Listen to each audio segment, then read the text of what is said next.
তুমি না তওবা করেছিলে? তুমি না শুধুমাত্র আল্লাহর জন্য সবকিছু ছেড়ে দিয়েছিলে? বুঝতে পেরেছিলে কোথায় তোমার আসল ঠিকানা? ভুলে গেছো? আবার কোন পাপ তোমায় গ্রাস করে নিল? তুমি তো সেই যে নিজের পাপের প্রতি অনুতপ্ত হয়ে সিজদায় পড়ে অঝরে কেঁদেছিলে।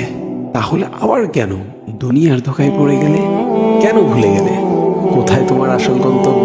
তুমি কি হার মেনে নিয়েছো নফসের কাছে? তুমি এত দুর্বল, ভুলে গেছো তুমি কার বান্দা? কে তোমার রব? তোমার রব তো সর্বশক্তিমান। সর্বশক্তিমানের বান্দা আবার কখনো দুর্বল হয় নাকি? মৃত্যু পর্যন্ত লড়ে যাও তুমি। শয়তানকে দেখিয়ে দাও তোমার ইমানের পাওয়ার।